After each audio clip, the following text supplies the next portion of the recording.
Okay, now it's your turn to do this with me. Make sure you have this lesson pulled up. All right, the first thing we're going to do is we're going to check the proficiency level. What is the proficiency level here? It says novice low. So this is basic. It's also a kindergarten immersion class. So let's be gentle and generous. So the content objectives are: students will recognize family members. Students will recognize numbers 1 to 8. Students will follow the rules during centers. Okay, got a math objective in there. Cool. Family members. Cool. Following the rules when doing centers. I don't think this one is something you can measure. So I would ask this person to change it. So I'm going to go to the review tool, put new comment. I'm going to put be more specific. Students will count from 1 to 8 in Chinese. Okay, great. What about, I don't see anything about their family members. Where is the family members part? Notice how when I check the content objectives, I go from family members. Oh no, I don't see anything about family members. I see recognizing numbers to counting numbers. Also, counting and recognizing numbers are not the same thing. So I might have them put a counting standard up here too. Counting. So I'm making sure my objectives match all the way through. I also noticed they've got some boxes checked. We'll double check those. Okay. My assessment. Summative is everything.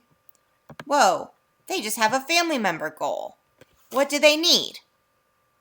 Remember, they have family members and counting as part of their objectives. So that means they need a counting assessment.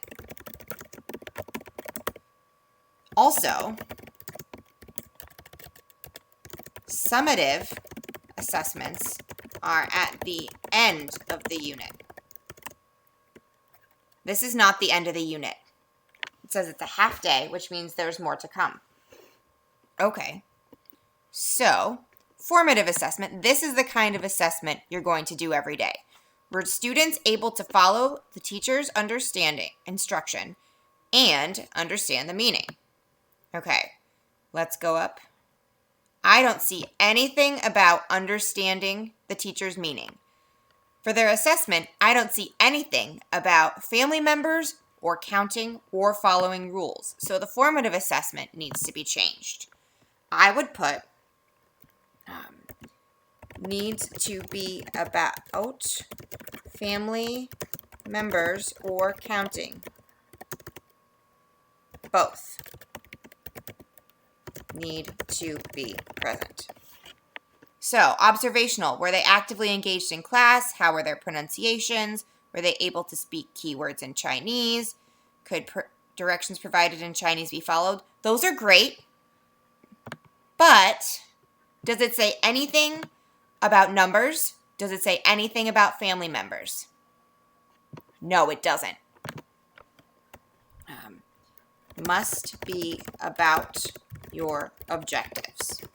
It's nice to have those in there about active engagement and pronunciations, but really, what good is it going to do if everything doesn't line up? Okay, differentiation. All right, it says teacher's language use will be modified. Center activities, that's not really one, because when I look down,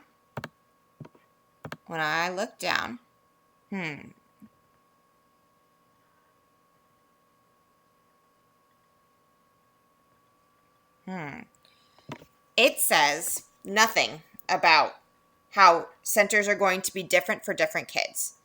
It has them using lots of different ways to practice, but it doesn't have anything to do with how things are different. Differentiation means different center levels for different students. If you have kids, because the goal is to count to 8, if you have ones that can count past 8, have them match number to word. Have them match word to number. Have them match symbol to word to number. So, their assessment portion, not so good. Okay, so their bell work is 15 minutes. It says they've got some worksheets to do. That's an okay bell work. I'm okay with that. All right, their warm-up. Holy cow. The first thing I notice is that it's 30 minutes. That's too long. How many should it be? It should be 10 minutes.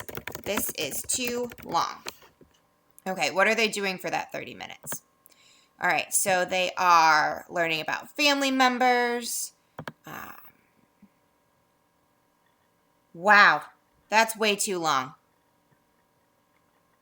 It doesn't actually tell me anything they can do. It said it's got identify the family members in the picture. Okay, that counts, but that's way too long. For just one picture, 30 minutes is too long for them. This could be done in 5 minutes. Okay, so they are learning about family members. They have, what do you see in the picture? Were they able to identify the family members in the picture? That's a great assessment. Okay. Now, the next thing you're going to do is scroll down a little bit. They are going to look at the time portion in the next thing. Wow, that's 35 minutes. Again, way too long. Too long. It should be 10 minutes. It should be 10 minutes. Okay. So, the first thing they're doing is asking a boy and a girl to come to the front to name a family member and to point to the correct people in the picture. Okay, that's one section. That is perfect for 10 minutes. So, 10 minutes. Great. Now they need to do a different activity and put it in a different block. Okay. So, the next thing they're going to do is thinking about numbers they learned. If you know it, show me the number. This is whole group instruction, just like the game. The problem is there's only 2 kids playing this game at a time. You're going to have classroom management issues. So put them in teams. Or have multiple students going at one time. Because you're only having one girl and one boy come up to the front. If you only work with 2 students, you're going to have 20 behavior issues from the 20 kids who are not doing anything. Okay, let's go back to the numbers game. Okay, so that was that. So they're showing me the same number of fingers. Okay, that would be great. I think that would work. Because then this is great. You can use this for your assessment if you take pictures and label them with the character. Okay, so this is individual. Good. They're doing something different. Their brains are moving around. But when I check their assessment, is being engaged in the game have anything to do with the standards? No, it doesn't. So it does not match objective. Okay. Were they able to show the correct number of fingers? That's good. Okay. Does remembering center rules have anything to do with the objectives? No, it doesn't. Does not match objectives. Also, you assess the family part, like what family member is this? That needs an assessment. Okay, great. Now we're moving on to centers. It says centers are 35 minutes. That's okay to have for that long because they're going to be moving through. But it says that they're going to move every 20 minutes. These activities are not long enough and not academic enough to count for the activity. They're also doing the same thing with each activity. They're counting.